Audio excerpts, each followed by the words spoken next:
la glándula hipófisis, ya saben ustedes que es una glándula que está pues, en íntima relación con el hipotálamo, ¿no? Y que se aloja pues en la silla turca del hueso esfenoides. Entonces esto tiene una forma es de un color un tanto gris rojizo. Embrionariamente tienen dos componentes, ¿no? Un componente nervioso y un componente tanto del ectodermo como del mesodermo, ¿no?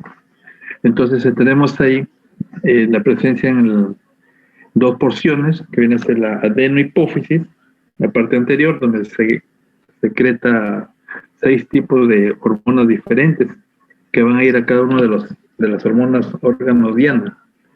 Y en la parte posterior, que estaría la neurohipófisis, básicamente produciendo 2 tipos de neuronas nada más.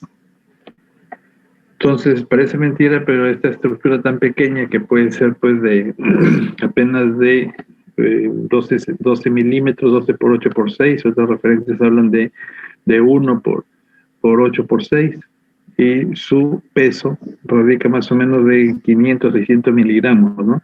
Más o menos el peso pues de alguna de las pastillas que se toma pues para algún tratamiento infeccioso, ¿no?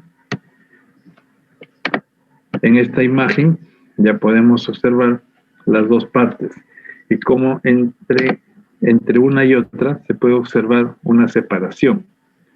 Entonces, todo esto corresponde a la adenohipófisis anterior, o también conocida como pituitaria. Y esta parte de acá corresponde a la neurohipófisis o pituitaria posterior, ¿no? Como ven, señalado por estas líneas, tenemos la parte intermedia, ¿no? Y hacia arriba el tallo que lo une con el hipotálamo, que es el tallo hipotálamo hipoficiario. Entonces la hipófisis va a regular la mayoría de las glándulas endócrinas. Ahí se producen pues todas las glándulas que van a ir a cada una de las diferentes glándulas del organismo, teniendo en cuenta que dos componentes bien definidos, ¿no? Que es la adenohipófisis y la neurohipófisis. Histológicamente recordarán ustedes que se componen pues, por 2 grandes grupos celulares. Unas que son afines a las coloraciones y las otras que no son afines, ¿no? Entonces, de acuerdo a eso, se dirá si unas células son cromófobas, ¿no? Cromófobas, es decir, que rechazan las tinciones, por lo tanto se quedan con una tonalidad transparente. Y el otro grupo que vendría a ser las cromófilas. En las cromófilas, es decir, que son afines a las coloraciones, vamos a tener dos grupos, ¿no? Que son las acidófilas y las basófilas. Entonces ahí vamos a tener nosotros 3 componentes celulares. Unas que no colorean, las que colorean de azul y las que colorean de rojo. Entonces aquí en esta imagen, a mayor aumento, podemos ver la zona de la adenohipófisis, la parte intermedia, que como ven, más que todo es un componente vascular acá. Ahí pueden verse venas bien dilatadas, ¿no? Que pueden formar incluso estructuras quísticas. Y en este lado tenemos la neurohipófisis, que aparte de las células, pues se le ve un componente neural, ¿no? No la parte de los tallos o de los axones. Entonces, existen 5 tipos de células en la adenohipófisis en relación con cada una de las glándulas para las cuales se va a producir secretar hormonas. Tenemos las células somatótropas que segregan la hormona gonadocoriónica, que es acidófila. Vamos a encontrar este tipo de células en un 50% de toda la población celular en la adenohipófisis. Tenemos las células lactótropas, o conocidas también como mamótropas, que van a secretar la prolactina. Estas también se tiñen acidófilos, se tiñen de rosado, ¿no? Para distinguir entre una célula, entre una y otra, aún siendo todas ácidas, ahí es necesario de marcadores inmunoquímicos, ¿no? También tenemos las células corticótropas, que segregan ACTH, el POM, el MSH, endorfinas, lipotropinas, y todos estos grupos de células se dice que son basófilos, ¿no? Tiñen de azul. Las células gonadotrópas, que son el cuarto grupo celular, van a secretar la LH y la FSH, ¿no? La luteinizante y la hormona folículo estimulante. Y ambas son basófilas. Y tenemos finalmente las células tirótropas, que secretan la hormona estimulante, la tiroides, que también es basófila, ¿no? Como ven ustedes, en la adenohipófisis tenemos en la parte distal los dos grupos celulares, las cromófobas y las cromófilas. Las cromófilas, las acidófilas y basófilas.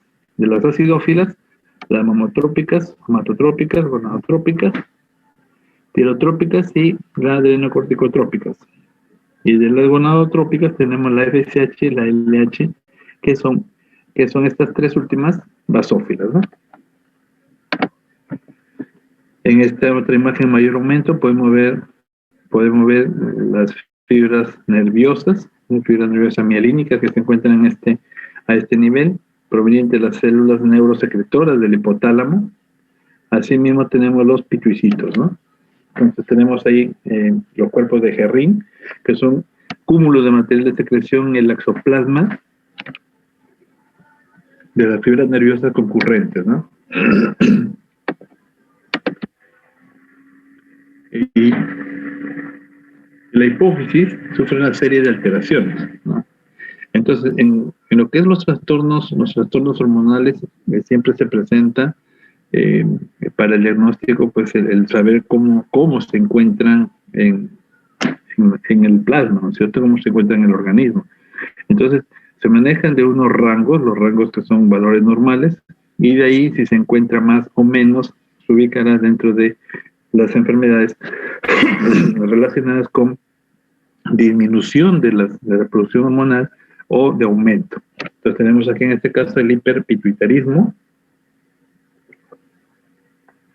en donde puede deberse a adenoma, por ejemplo, en la hipófisis anterior, puede deberse de repente a situaciones de hiperplasia hipofisiaria, o de repente incluso a situaciones de cáncer a nivel de hipófisis, ¿no? Como puede ser un carcinoma hipofisiario. En el caso de los hipopituitarismos, donde vamos a encontrar la disminución de las hormonas en el plasma, suele deberse a procesos destructivos. Puede ocurrir con trastornos isquémicos, de repente pacientes sometidos a cirugía por cáncer con radiación. Puede deberse también a algunas reacciones inflamatorias. Entonces los adenomas no funcionantes destruyen el parénquima, efecto de masa local que se puede observar en los macroadenomas. Y los adenomas vienen a ser neoplasias sólidas que hacen de que la hipófisis pues vaya creciendo, ¿no? Vaya creciendo, y ustedes saben que en el cráneo todas las neoplasias, así sean benignas, tienen un comportamiento maligno debido al crecimiento que va a haber, y que lamentablemente pues esto no hay a dónde se expanda. Por lo tanto, pueden producir la muerte rápidamente por un paro respiratorio, ¿no? Por opresión del bulbo en el agujero occipital. Entonces, los adenomas tenemos básicamente los adenomas hipofisiarios no funcionantes, que puede ser microadenoma, que son típicos, y los funcionantes, los macroadenomas, o también atípicos, ¿no? Y así es como se puede observar sobresaliendo sobre la silla turca, ¿no? ¿Cómo se identifica ese adenoma? Miren, acá está. Obviamente, pues estos son imágenes post-mortem, ¿no? Pacientes que muestran de repente muerte súbita, y que al hacer después las necropsias se han encontrado estas semejantes lesiones. Entonces, como pueden ver, los adenomas pues tienen una coloración blanquecina. Como pueden ver, es bien circunscrita, ¿no? Miren ahí, envuelto por una cápsula, miren. Entonces está confinada, sí es cierto, la silla turca, pero como ya se veía en la imagen anterior, pues puede sobresalir a esta. No da metástasis a distancia. Su daño es por continuidad, empieza a crecer y aplasta prácticamente al bulbo. Y también, obviamente, va a producir pues, sintomatología relacionada con las zonas oprimidas, ¿no? Por ejemplo, en la relación hacia los senos cavernosos y a los senos esfenoidales, en donde va a producir lesiones. Puede tener una extensión supracelular también, comprimiendo el quiasma óptico, de ahí que estos pacientes puedan presentar pues, alteraciones visuales, ¿no? También puede haber erosión de la silla turca, ¿no? Y también puede haber erosión de las apófisis clinoides.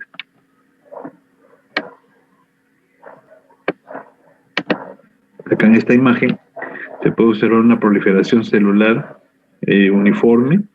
Como ven, esto se notan células dispersas, ¿no? De posición en sábana, que se denomina. Sin embargo, puede encontrarse en cordones, ¿no? En cordones, por ejemplo, miren acá, forman como si fuera una línea, ¿no? En cordones, miren acá. Entonces, o puede encontrarse también como estructuras papilares, como si fueran extensiones digitiformes. Poco tejido conectivo de soporte. Hay núcleos uniformes o pleomórficos, pueden ser de diferentes tamaños las células, como pueden ver acá, unas más pequeñas, unas más grandes, ¿no? Y de formas también irregulares. Puede encontrarse escasa mitosis. Miren aquí, apenas hay una, por aquí hay otra, ¿no? Pero en realidad son pocas. El citoplasma es acidófilo, basófilo o cromófilo, depende del tipo de célula afectada. Ojo, puede ser la conjunción de las diferentes células productoras de las diferentes hormonas las que formen adenoma, o puede haber proliferación de alguna de ellas. Entonces, en esta imagen, por ejemplo, se pueden ver en un macroadenoma mitosis. Obviamente está en relación, pues, el tamaño con la proliferación celular, ¿no? A más grande, más proliferación celular, por lo tanto se van a reconocer más mitosis, como puede verse, por ejemplo, en este paquete, o miren estas células, ¿no? O por acá. Entonces, como ven, hay gran cantidad de divisiones celulares, y también se observa polimorfismo nuclear. ¿Qué significa? Que los núcleos están en diferentes formas. Si bien no tiene significancia pronóstica eso para establecer, porque como ya les dije, toda lesión a nivel intracraneal se comporta como una neoplasia maligna, ¿no? Entonces esto, en realidad ahí puede establecerse, sí, que cuanto más crecimiento hay, obviamente va a producir más riesgo de muerte súbita. Aquí en esta otra imagen, por ejemplo, ya es un adenoma pituitario invasivo, ¿no? Miren ahí que puede presentarse un 30%, y va a infiltrar al hueso, y penetra la dura madre. Aquí tenemos en esta clasificación de los adenomas. Entonces vemos ahí el tipo de célula hipofisiaria. Ahí tienen las 6. El tipo tumor que se produce, si es de la corticótropa, será adenoma de células ACTH. Si es somatótropa, adenoma de células GH. Si es lactótropa, será adenoma de célula prolactina. Es más conocido como el prolactinoma, ¿no? Si es somamótropa, mamosomótropa, la tirótropa, adenoma de células TSH, o la gonadótropa, que son los adenomas oncocíticos o células nulas, ¿no? Entonces, en el lado lateral podemos ver los síndromes asociados. Y como ven esto, inicialmente la lesión tumoral pues se ve un crecimiento, ¿no? Y no se puede distinguir qué tipo de célula es, pero habiendo identificado el síndrome asociado, ¿no? Más los marcadores inmunohistoquímicos, se puede llegar a determinar recientemente el tipo de célula que está proliferando.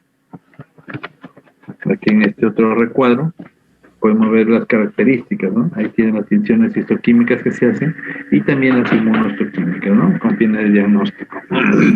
Y los porcentajes de las células, como se vio, En mayor cantidad están las somatótropas, ¿no? Que pueden ser hasta un 50%. Y el de menor incidencia es el tirótropo de menos de 5%. Con respecto a los prolactinomas,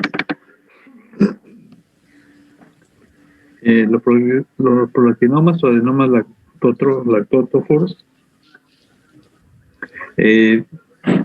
producen pues crecimiento mamario, ¿no? Entonces en las mujeres, por ejemplo, puede observarse la secreción de leche en forma espontánea. A su vez que le produce otros trastornos que le imposibilitan pues poder fecundar.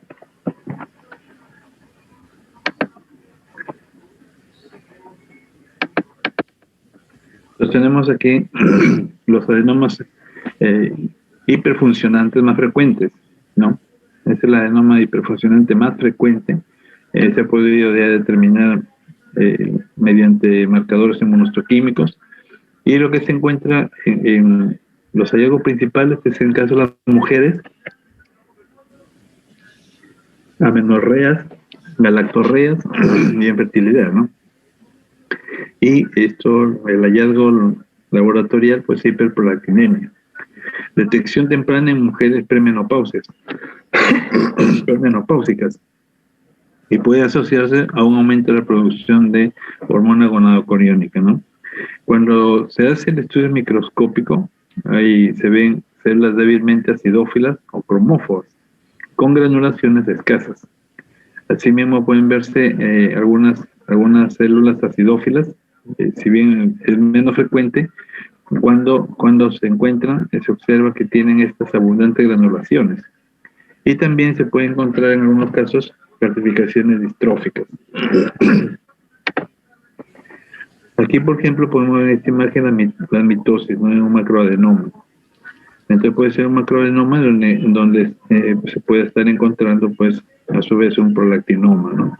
Raro en microadenomas que sea de un tumor cromófobo, por ejemplo, debido a las granulaciones escasas.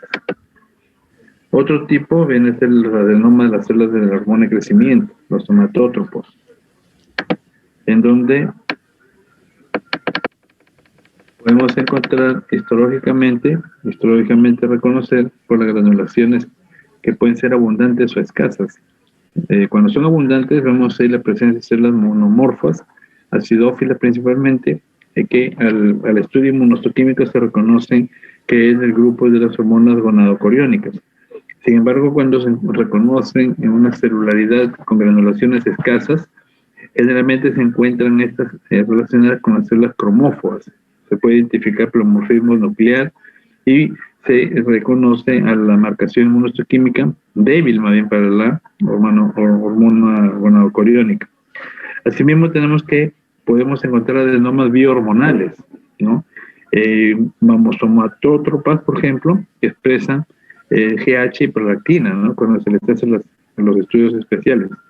Y cuando se afecta estas hormonas de crecimiento en los niños, pues vamos a encontrar que, como están todavía sus diáfisis de los huesos largos, ¿no es cierto? Los huesos largos empiezan que empieza a crecer debido a que todavía sus estructuras están creciendo, ¿no? Y no se encuentran los extremos. Entonces, esas células todavía siguen creciendo en longitud, por lo tanto, en estos niños se va a notar que van a adquirir una gran talla, ¿no? Ya habrán visto las personas más altas que hay en el mundo, ¿no? Recientemente falleció nuestro gigante de Bagua, ¿no? El Margarito, que era la persona más alta del país. Pero sin embargo, cuando estos trastornos hormonales se encuentran en una persona adulta, cuando ya se consolidó todas sus estructuras óseas, estos ya no van a crecer en longitud, sino van a crecer en grosor, ¿no? En grosor. Y eso es lo que vemos en estos pacientes de aspecto ancho, ¿no? Cara ancha, sus manos empiezan a entrancharse, ¿no? Es lo que se conoce como la acromegalia. Y se puede observar una celularidad bastante densa. Asimismo, como les dije, esto puede haber en las tasas y se reconoce por mediante la marcación inmunohistoquímica. El otro grupo de neoplasias de la hipófisis son los adenomas de las células ACTH o corticotropas y son los que están relacionados con síndromes de obesidad, ¿no? En mayor parte son microadenomas más bien. El diagnóstico es por marcadores inmunohistoquímicos y correlación histoquímica, correlaciones especiales, y se ha podido reconocer aquí dos poblaciones celulares, ¿no? Las basófilas y las cromófobas. Las cromófobas asociadas a las pocas granulaciones que puede haber a nivel citoplasmático. Asimismo, puede verse en otro grupo granulares, en lo que se reconoce mediante los estudios inmunohistoquímicos la celularidad de origen, ¿no? Aquí igualmente, miren, se puede reconocer ahí. Otros adenomas de la hipófisis anterior tenemos el adenoma gonadotótropas, la LH con la FSH. Estas, pues, clínicamente, pues, en silentes, pueden alcanzar gran tamaño, por lo tanto, ahí presentan alteraciones neurológicas, ¿no? El paciente refiere cefaleas, refiere doble visión, ¿no? O disminución de la visión, pero eminentemente van a secretar FSH. El diagnóstico se puede observar en ambos sexos, ¿no? En varón o mujer, sobre todo en edad media. Y también se puede encontrar secundariamente una hipofunción gonadal. Es decir, encontramos entonces los factores o los caracteres secundarios sexuales afectados, ¿no? En los adenomas quirótropos, que son infrecuentes, apenas el 1% de los adenomas hipofisiarios, rara vez se producen hipertiroidismo, ¿verdad? Y aquí podemos ver en esta imagen, mediante los estudios por imágenes, resonancia magnética o tomografía axial computarizada, se puede distinguir, ¿no?, el crecimiento de una masa aquí en la silla turca. Y igualmente se puede hacer la extracción de estos. Para poder esto, bueno, antes lo más frecuente que se observaba eran los prolactinomas, ¿no? Y los prolactinomas se operaban, eran como la neurocisticicosis. Ustedes van un poco a la historia de la medicina. El doctor Esteban Roca, por ejemplo, se paseó por el mundo contando sus experiencias, pues, acerca de las operaciones que hacía con el cráneo humano, ¿no? Y extrayendo, pues, los neurocisticicosis, que es un parásito porque se aloja en el cerebro, se puede alojar también aparte de otras áreas, y a partir de ahí, pues, se hizo famoso por sus intervenciones, ¿no? Hoy en día, pues, no se opera de la neurocisticicosis porque responden bien al tratamiento médico, ¿no? Y igual pasa con los prolactinomas. Los prolactinomas también ya no se operan. Ahora solamente reciben tratamiento médico, ¿no? Y con muy buenos resultados. Entonces, lo que sí en estos casos, debido porque en el caso de los parásitos, por ejemplo, obviamente el parásito reacciona al tratamiento que recibe, ¿no? Entonces va a tratar de sobrevivir. Entonces eso hace de que se realice el tejido cerebral, ¿no? Se convierte en un completo campo de batalla realmente. Y eso hace de que los pacientes empiecen a molestar, a presentar diversas sintomatologías. Que ustedes estén llevando sus prácticas, van a observar algunos pacientes, aunque cada día es menos, es cierto, pero todavía hay pacientes que están con tratamiento para la parasitosis, para la neurocisticicosis, y están ahí hospitalizados para recibir tratamiento. ¿Por qué? Porque dentro de sus secuelas que pueden presentarse, por ejemplo, son las convulsiones, y pueden encontrarse ahí pacientes que diariamente, pues, pueden tener 50, 100, 150, 200 convulsiones diarias, imagínense. Entonces, es bastante dramático ver estos pacientes y la reacción, cómo se van levantando, ¿no? O sea, hay un maltrato cerebral, obviamente, pero lamentablemente, pues, peor todavía si hay múltiples focos de parásitos o de quistes en el cerebro. Bueno, ya cuando ustedes estén incorporándose a las prácticas y llevando el curso de neurocirugía, ahí van a tener la posibilidad de observar eso, ¿no? Eh, Lamentablemente todavía se sigue viendo. Antes era pues por consumo de carne de chancho no tratado, ¿no? Pero hoy en día, si bien es cierto, pues la carne de cerdo está bien cotizada y hay empresas que se dedican a eso, pero sin embargo vemos pues que en los mercados todavía hay llegan carnes, no solamente de cerdo, de cualquier tipo, que son sacrificados pues en lugares clandestinos. Y esto no nos brinda ninguna seguridad de salubridad, ¿no? Eso es lamentable, pero es nuestra realidad. Bien, entonces con el hipopituitarismo vemos que hay una pérdida de más del 75% del parénquima hipoficiario.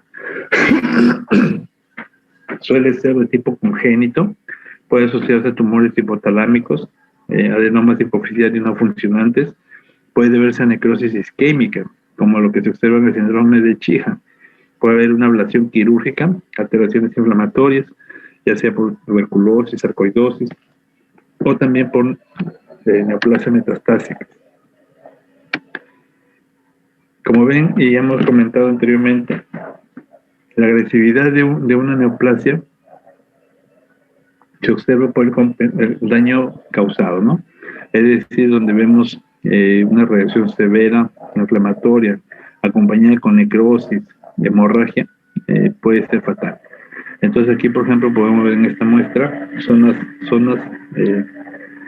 bastante extensas de necrosis, ¿no? Y hemorragia al lado. Y como pueden ver alrededor, gran cantidad de infiltrado inflamatorio tratando de repeler toda esa lesión. Entonces aquí, por ejemplo, encontramos una situación de una apoplejía hipoficiaria por un infarto agudo de un adenoma. Entonces aquí se da bruscamente una hemorragia, ¿no? Y eso puede llevar al deceso súbito del paciente. Aquí en este caso una hipofisitis, miren ahí las zonas de necrosis, y así mismo se puede observar cristales de colesterol. Ya en oportunidades anteriores les había comentado, lamentablemente las grasas no respetan nada y se meten a todos los tejidos, ¿no? Todos los tejidos.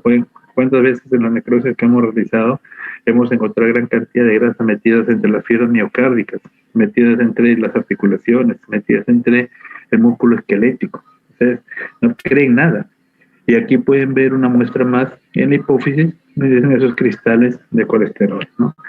Son cristales, es decir, ya saben ustedes que el colesterol con el procesamiento de histológico que se hace, se usa alcohol, ¿no es cierto? Y el alcohol pues termina eliminando la grasa, de tal forma que lo que estamos viendo es el molde, ¿no? Digamos el molde de la grasa que estuvo ahí, ¿no es cierto?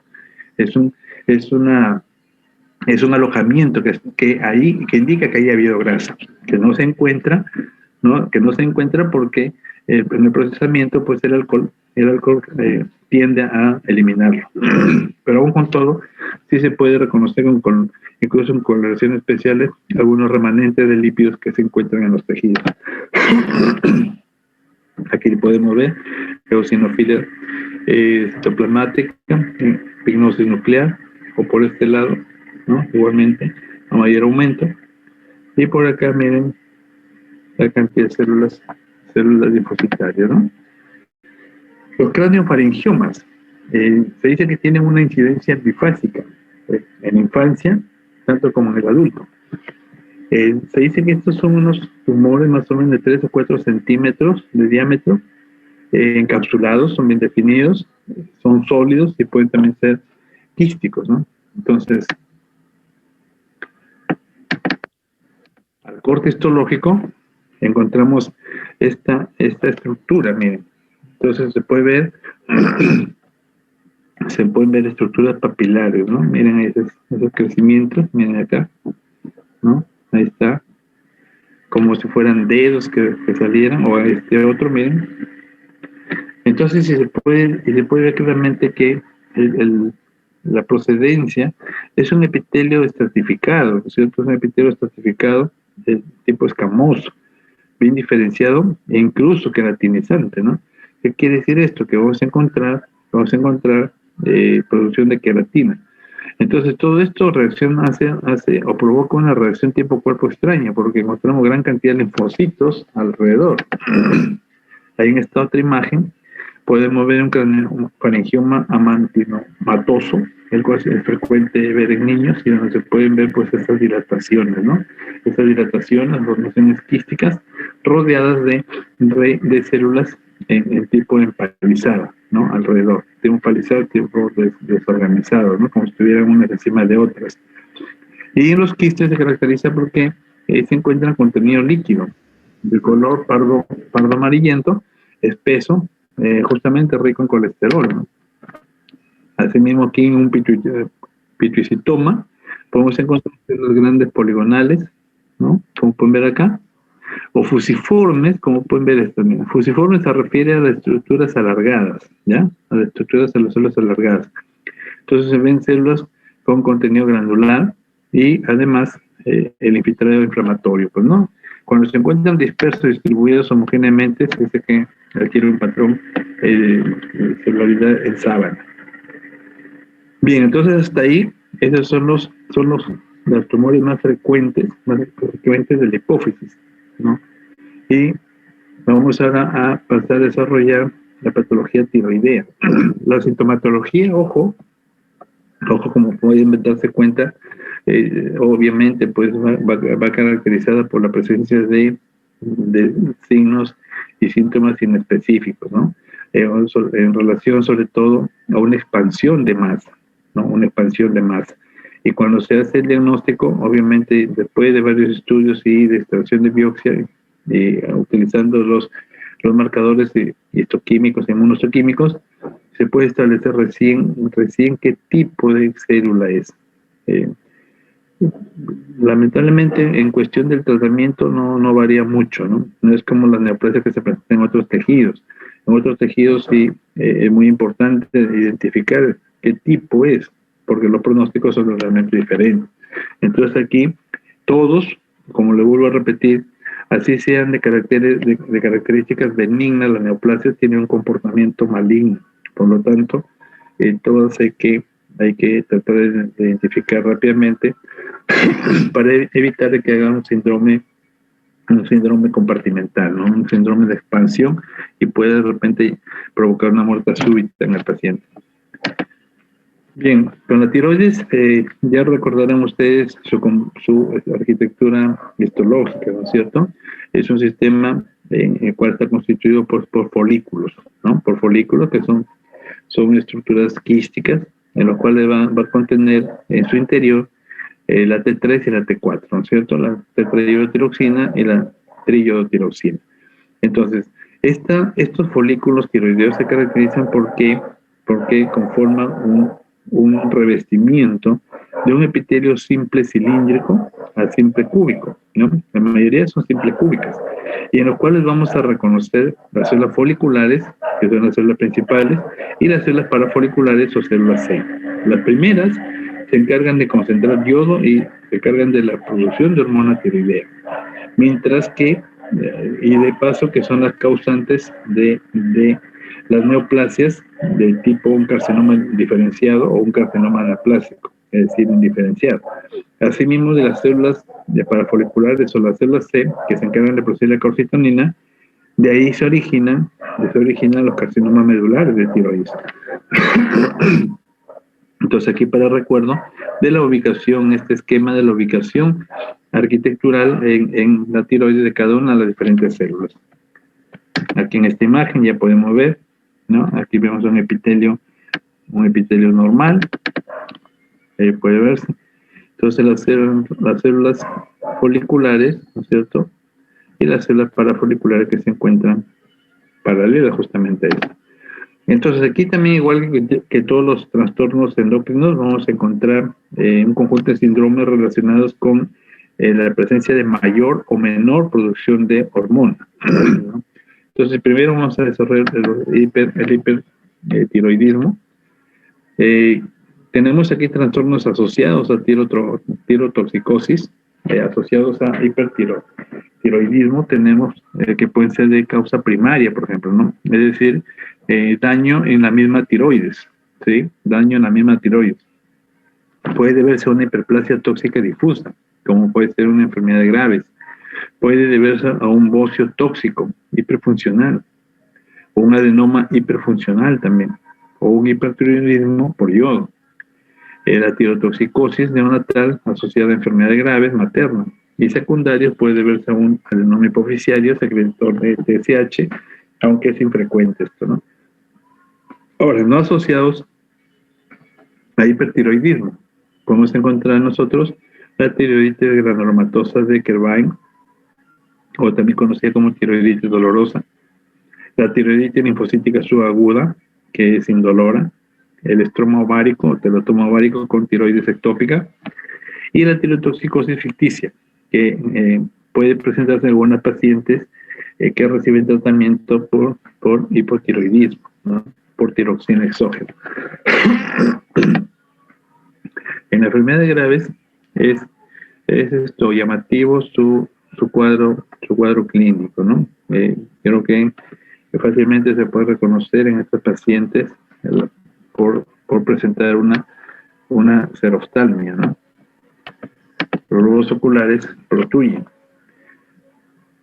Y tenemos acá en la tiroides, por ejemplo, en la extracción de estas, ahí pueden ver ambos lóbulos, en los cuales se puede ver unas zonas pues negruzcas debido a la cauterización a las cuales se han visto sometidos, ¿no? Cuando se utiliza electrocauterio, siempre se reciben así las muestras con algunas quemaduras de algunos vasos superficiales. Tener presente que cuando encontramos nosotros algún cáncer en general, va a haber neoproliferación vascular, ¿no es cierto? ¿Por qué? Porque hemos dicho que el cáncer es muy glotón, ¿no es cierto? Entonces, como es muy glotón, pues necesita nutrirse en mayor cantidad al consumo normal. Entonces, por eso empieza a fomentar la formación de nuevos vasos sanguíneos que le lleven más alimento. Y eso hace de que estos empiecen a crecer más. Entonces, cuando recién se empezó, por ejemplo, con el producto de los productos naturales, por ejemplo, que empezó a usarse, por ejemplo, en el cáncer de próstata, ¿no? El cáncer de próstata, hubieron varios personajes, artistas que conocidos su diagnóstico de cáncer de próstata, por ejemplo, empezaron a utilizar la uña de gato. Inicialmente no se sabía cuál era el mecanismo de detención, o sea, cómo actuaba la uña de gato en los diferentes cánceres, ¿no? Pero se veía que los pacientes pues respondían bien, y normalmente por los pacientes que se morían en 2-3 años pues sobrepasaban los 8, 10 años, 12 años, y se notaba eso. Luego después ya se empezó a descubrir qué era lo que pasaba realmente con la uña de gato, y lo que pasaba era que actuaba a nivel de las endotelinas. Y ustedes saben que los cánceres lo que hacen es actuar a ese nivel para que estas células empiecen a proliferar y empiecen a formar nuevos vasos sanguíneos. Entonces, la uña de gato lo que hacía era impedir que proliferen esas células endotelinas, ¿no? Del endotelio, y por lo tanto, pues, evitando que proliferen esas células, pues no se formaban gran cantidad de vasos sanguíneos. Por lo tanto, el cáncer se limitaba, no tenía esa velocidad de crecimiento, ¿no? Entonces, con mejoría, obviamente, de los pacientes. Visto un corte histológico, pueden ver ahí nuevamente las formaciones de papilas, ¿no? Miren ahí, aquí ven, papilas. Esta otra, papilas, ¿no es cierto? Entonces son como crecimientos digitiformes que crecen hacia la luz del quiste. Bueno, si bien acá no se ven ejes vasculares, ¿no? Sí se reconocen pues un epitelio cilíndrico alto, que se proyectan hacia la luz del folículo, como les dije, ¿no? Aquí en esta otra imagen podemos ver un folículo linfoideo, ¿no? Todos estos son folículos tiroideos. Obviamente, miren, tenemos aquí formación de papilas nuevamente, miren ahí, pero aquí tenemos que incluso tenemos centros germinales aquí de folículos tiroideos. Entonces aquí vemos una hiperplasia papilar, ¿no? Una hiperplasia papilar y una respuesta celular del organismo. Entonces, obviamente si prolifera esto, si prolifera, si hay más que el crecimiento epitelial, obviamente estaremos frente a una tiroiditis Hashimoto, ¿no? Que es una reacción de tipo linfocitario, y que es lo que vamos a tocar ahorita. Entonces, la tiroiditis Hashimoto es una enfermedad autoinmune, ¿no? Una enfermedad autoinmune, y esto, por lo tanto, pues el tratamiento es médico, ¿no? Aquí les voy a mencionar un caso que le pasó a un cirujano de cabeza y cuello. Justo una colega ahí, bueno, una compañera de trabajo de la División Médico Legal, tuvo un tumor de tiroides, ¿no? Tuvo un tumor de tiroides, bueno, la vio el cirujano de cabeza y cuello, le extrajo la pieza operatoria, me la llevó para examinarla, y le diagnostiqué un carcinoma folicular de tiroides. Bueno, dentro de todo, pues, ya saben todo lo que causa, ¿no? Entonces inmediatamente se fue a continuar el tratamiento en Lima, en INEM. Bueno, le volvieron a confirmar el diagnóstico y empezó su tratamiento allá. Gracias a Dios hoy día ya anda de alta. Estoy hablando ya aproximadamente algo de 8 años ya. Bueno, el hecho es que a los 2 años casi, ¿no? A los 2 años, ella me llevó otra pieza operatoria de una de sus primas, que también había tenido las mismas molestias. Entonces le la vio operar el mismo cirujano. Entonces cuando le examina esta pieza operatoria, y su prima tenía algo de 28 o 30 años, ¿no? Y lamentablemente pues también se confirmó su cáncer de tiroides, igualito al de ella.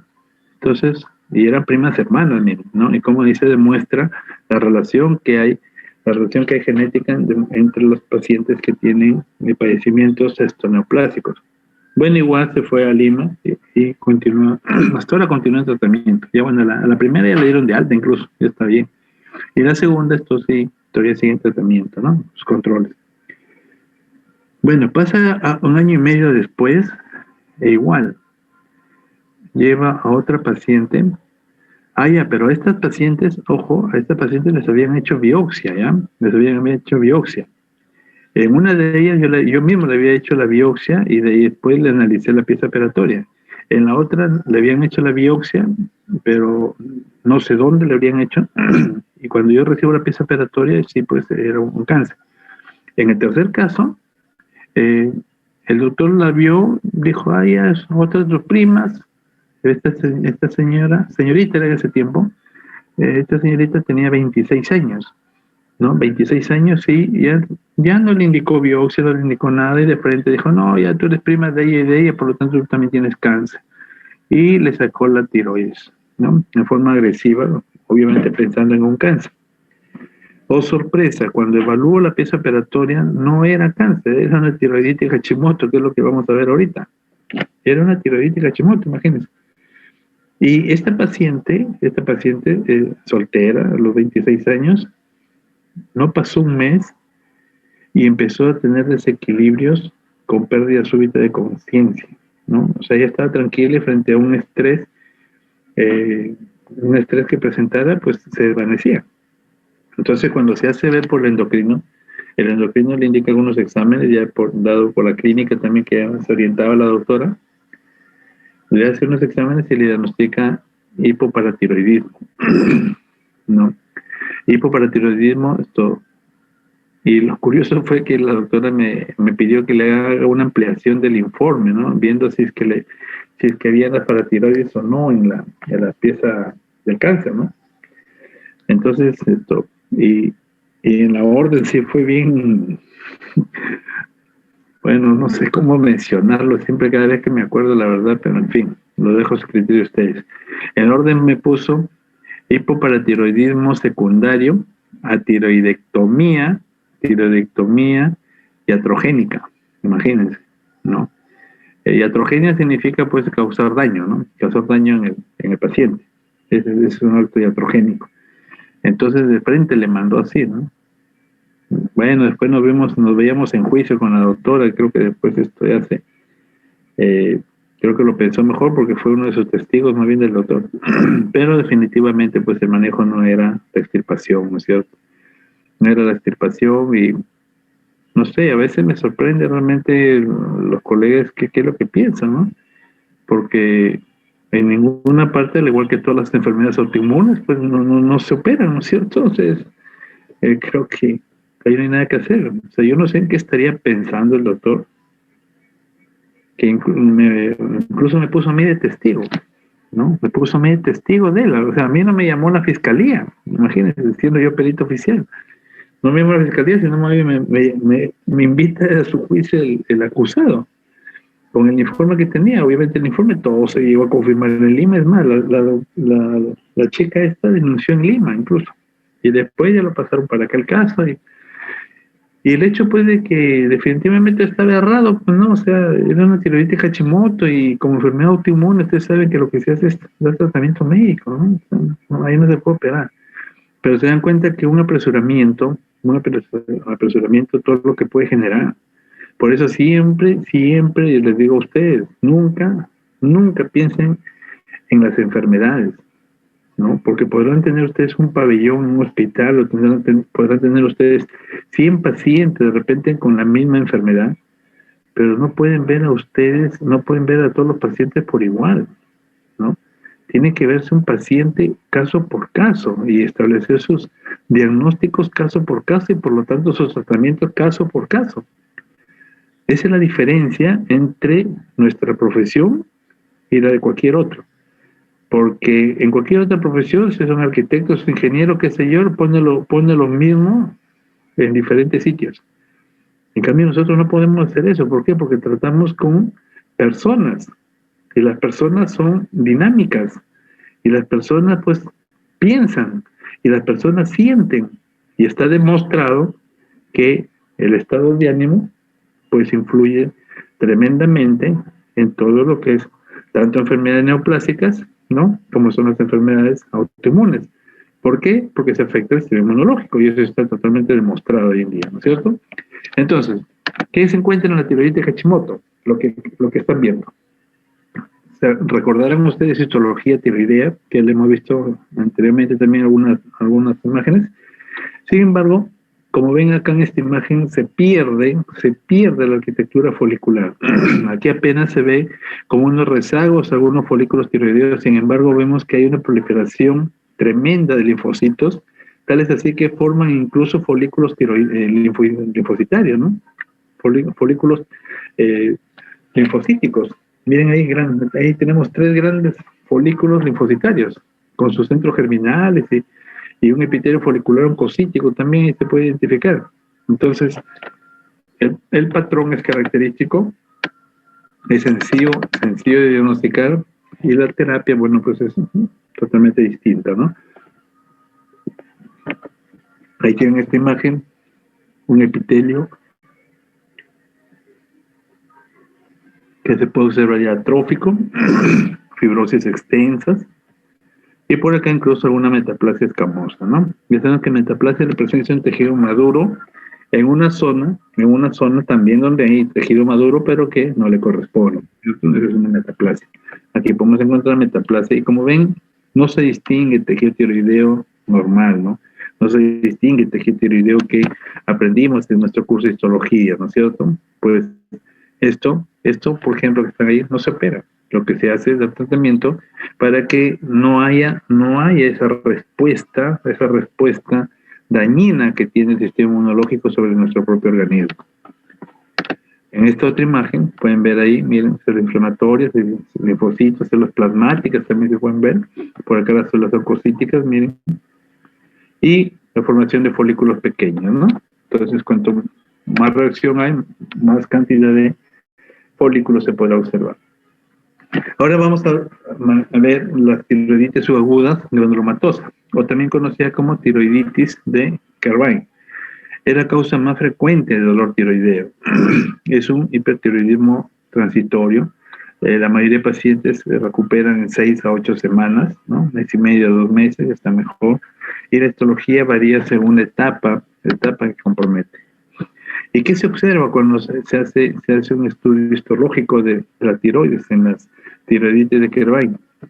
Como pueden ver acá, se puede observar la presencia de folículos deteriorados, por ahí remanentes de material coloideo. Podemos ver respuesta tipo cuerpo extraño, células gigantes, que como se ha destruido esto, pues el material coloidal se entra al intersticio de la tiroides y esto va a hacer que reaccione el organismo como si fuera un cuerpo extraño y empiezan la proliferación de macrófagos tratando de eliminar eso, ¿no? Por acá hay una zona ya de reparación donde se está viendo la fibrosis de parte del tejido tiroideo.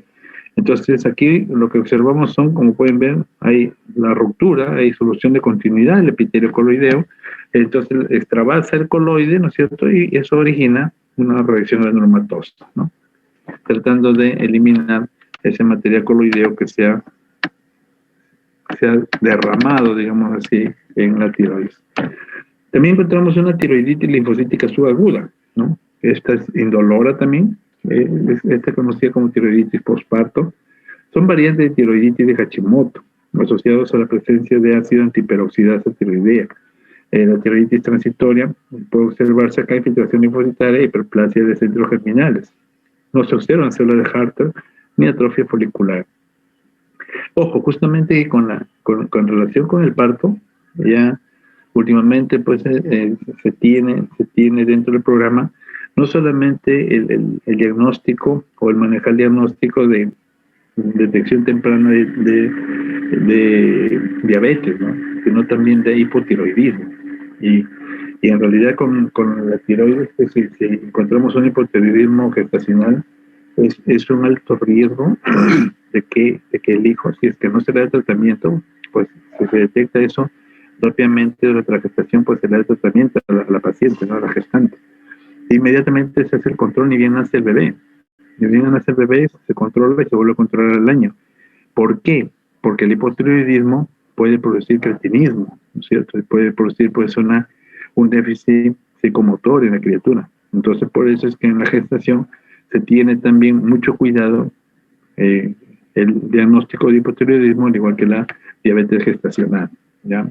Tengan en cuenta eso. También tenemos la tiroiditis de Riedel, extremadamente raro, es cierto, pero se puede encontrar esto en personas adultas y ancianas.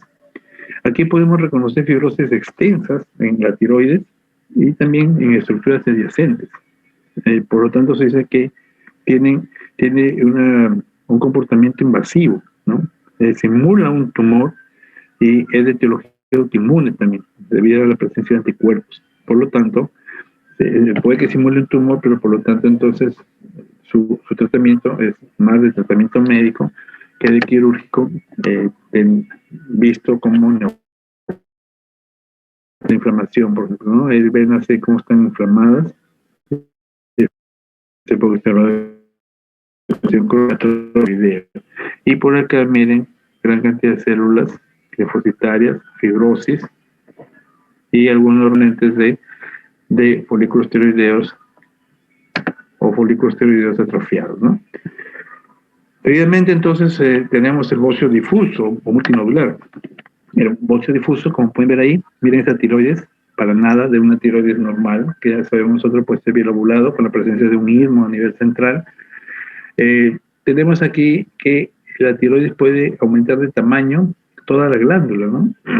Y vemos que su evolución, su crecimiento se puede dar en dos fases, la fase hiperplásica y una fase involutiva coloide. Entonces, vemos acá una hiperplasia nodular, ¿no? Es un nódulo, zonas de hemorragia, ¿no? Y zonas quísticas que se verían ya al microscopio.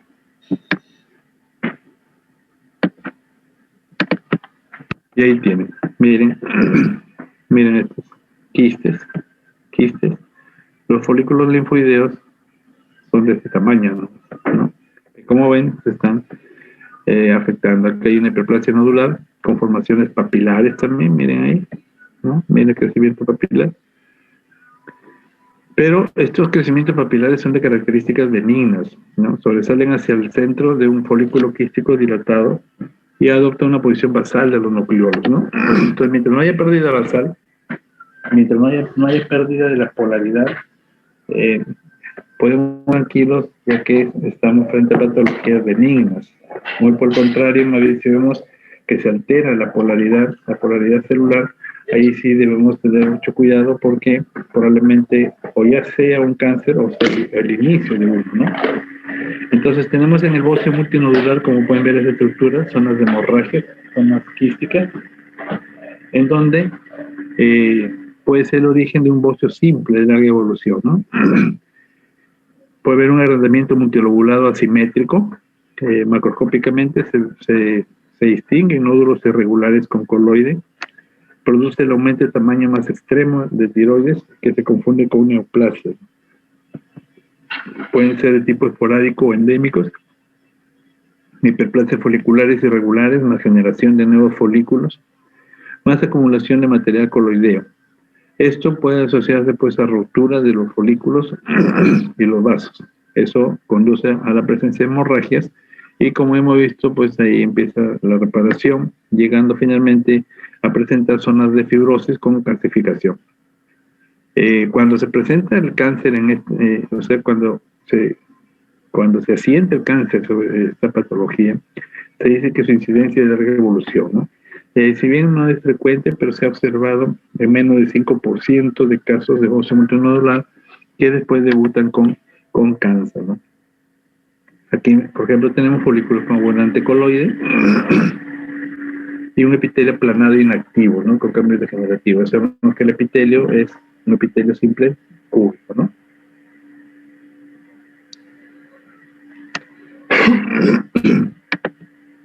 Bien, y ahora vamos a ver lo que es las lesiones neoplásicas propias de la tiroides. Como ven, la mayoría que hemos visto son relacionados con funcionamiento, ¿no? De tipo inflamatorio o de tipo inmune, ¿no? Entonces, ahora vamos a ver los tumores que pueden ser de tipo benigno o de tipo maligno.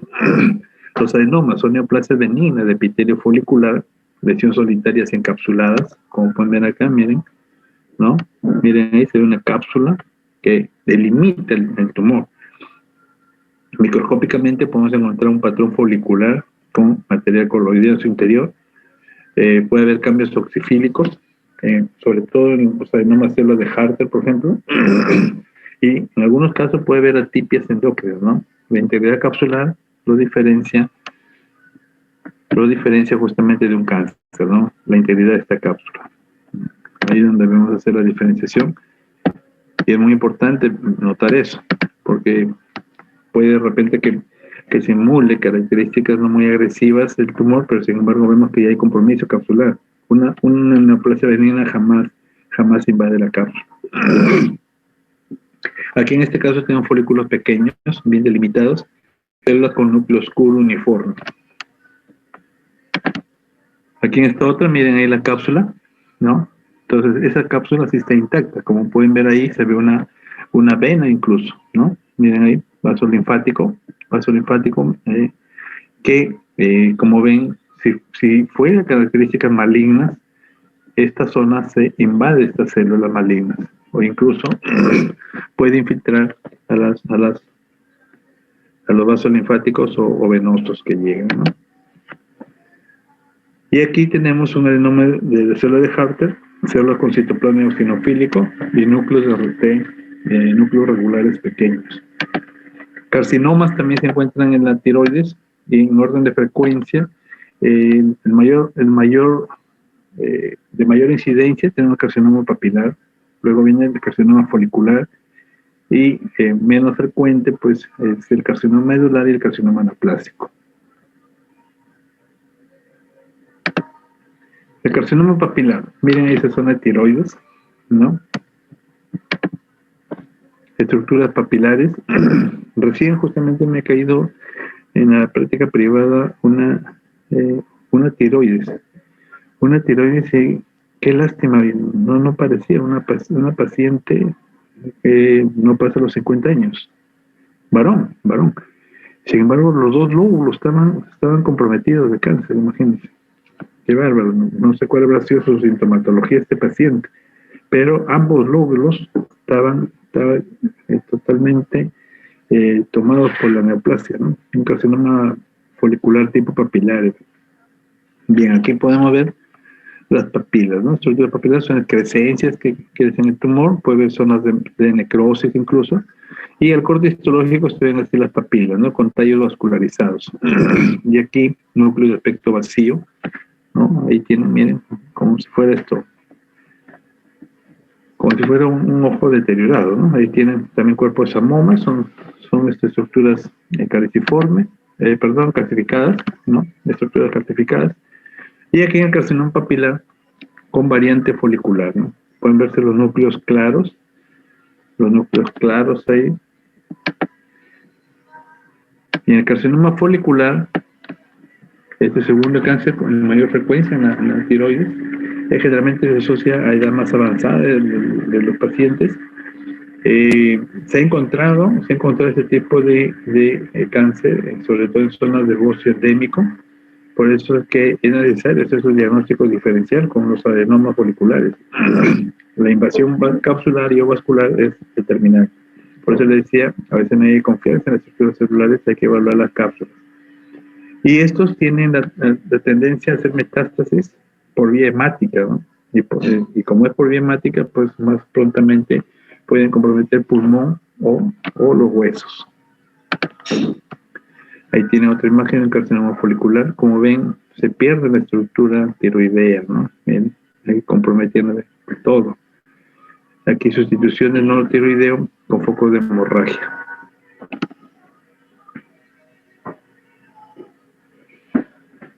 Aquí tenemos algunas glándulas con unos coloides, y aquí se ve el infiltrado linfocitario, ¿no? Ahí como pueden ver, miren, la neoplasia cómo se mete a la vena, ¿no? Miren, cómo lo atraviesa. Ya con eso se metástasis a cualquier parte del cuerpo. Miren acá cómo atraviesa la cápsula, ¿no? Entonces, se distingue, ¿no es cierto? Ahí está. Por eso, la patología, pues es una especialidad bastante hermosa, porque aquí no estamos suponiendo, pensando, adivinando, ¿no? Aquí podemos demostrar lo que hay y lo que no hay. Entonces, como pueden ver aquí, es una invasión capsular, una infiltración vascular, y por lo tanto, pues el pronóstico se vuelve sombrío en el paciente. Aquí adenomas, donde podemos ver cápsula delgada, fibrosa, pero no hay invasión. Y esta es nuestra diferencia cuando hablamos de un carcinoma y vemos que empieza a invadir justamente la cápsula, ¿no?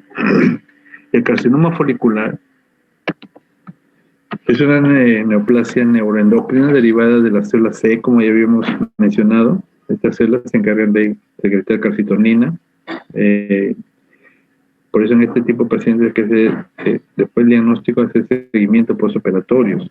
El 80% pueden ser esporádicos, adquiridos, 20% pueden encontrarse relaciones familiares, ¿no? Asociados a antecedentes genéticos. En los adultos, preferencia esporádicos, cuanto más jóvenes, ves la relación familiar. Y lo que se observa acá es los depósitos de amiloide. Hay presencia de calcitonina que se puede detectar mediante marcadores inmunohistoquímicos. Los familiares muestran hiperplasia multicéntrica de célula C, que se dice que constituye una lesión precursora, ¿no?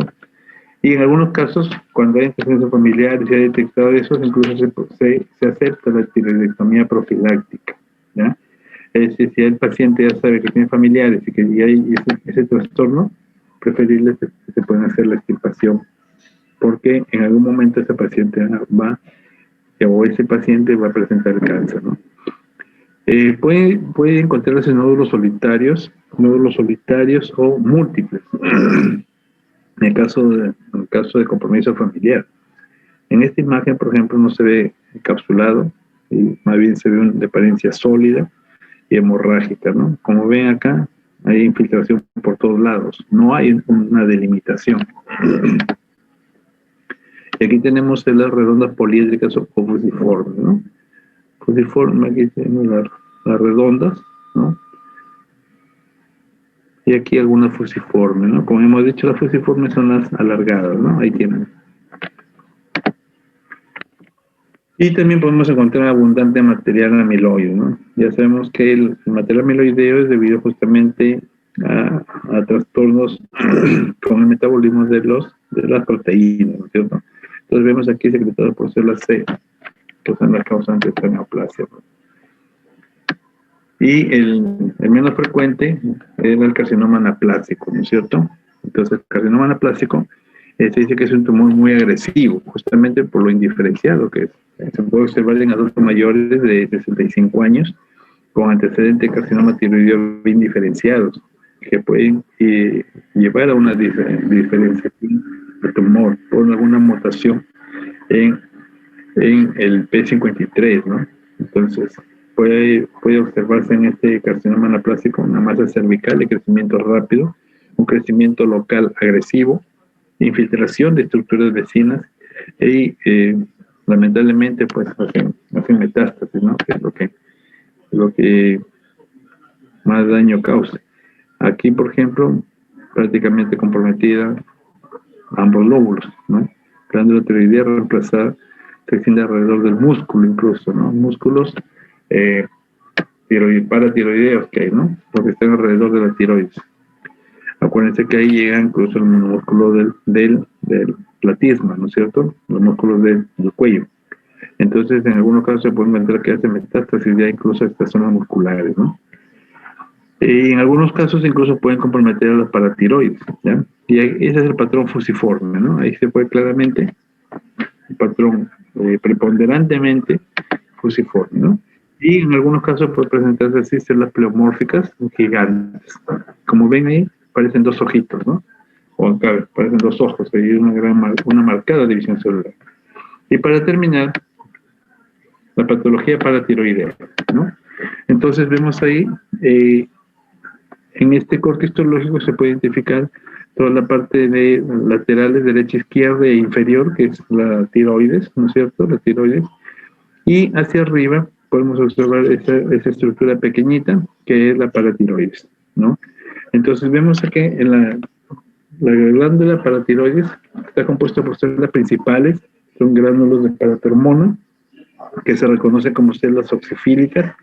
Vemos glándulas paratiroideas que están reguladas por el calcio, es decir, a menor cantidad de calcio va a aumentar la paratormona, ¿cierto? Ya saben que tiene un sistema de entrada y salida para mantener pues, las condiciones adecuadas de calcio en el plasma, ¿no es cierto? Ya sabemos también por qué. Porque se necesita el calcio pues, para todas las actividades que nosotros realizamos, sobre todo relacionadas con el sistema muscular y el sistema nervioso, ¿verdad? Entonces, así nosotros estamos durmiendo, pero los músculos se siguen moviendo, ¿no? Así sean los músculos esqueléticos, mantienen un estado de movimiento, ¿no? Ni que hablar de músculo liso y ni que hablar de las fibras musculares cardíacas, por ejemplo, ¿no? Entonces, saben que el calcio pues interviene en lo que es la despolarización de membrana y por lo tanto pues va a permitir el inicio de las contracciones. Entonces, vemos que la paratormona aumenta la reducción tubular renal de calcio, ¿no? Y eso va a provocar un aumento en la excreción urinaria de fosfato. Va a haber una mayor conversión de vitamina D a su forma de dihidroxia activa en riñones con aumento de la actividad osteoplástica. En esta imagen podemos ver los dos tipos de hiperparatiroidismo, que puede ser primario y secundario. Adenomas, en el 85-95% de los casos, puede haber una hiperplasia primaria, difusa o nodular, en el 5-10%, y un carcinoma en el 1%, ¿no? Y cuando puede ser un hiperparatiroidismo secundario, encontramos aquí enfermedades asociadas a disminución crónica de calcio. Más frecuente vendría a ser una insuficiencia renal, ¿no es cierto? Y aquí encontramos un adenoma paratiroideo, ¿no? Entonces son células principales y algunas células oxifílicas separadas por una cápsula fibrosa al borde del adenoma, leve atipia endocrina con mitosis infrecuente, ¿no? Bueno, aquí está a mayor aumento. Esto es un folículo tiroideo. Ahí se puede ver el compromiso de la glándula paratiroidea, ¿no? Miren ahí lo que queda y con gran cantidad de infiltrado inflamatorio linfocitario alrededor, incluso con infiltrado graso, ¿no? Entonces, en el caso de esta hiperplasia multiglandular, el peso de todas las glándulas puede superar 1 gramo. Imagínense, 1 gramo, ¿no? Hiperplasia de células principales, encontramos escasa grasa en el estómago, ¿no? Y finalmente pueden haber lesiones acá, bien circunscritas, masa blanquecina grisáceas, que a veces pesan más de 10 gramos, ¿no? Entonces vemos citología no es fiable, acá es gramos, ¿ya? Y vemos que la invasión de tejido circundante y presencia de metástasis son los únicos criterios a veces definidos para poder hacer diagnóstico de este cuadro. Bien, ¿alguna pregunta? ¿Alguna pregunta?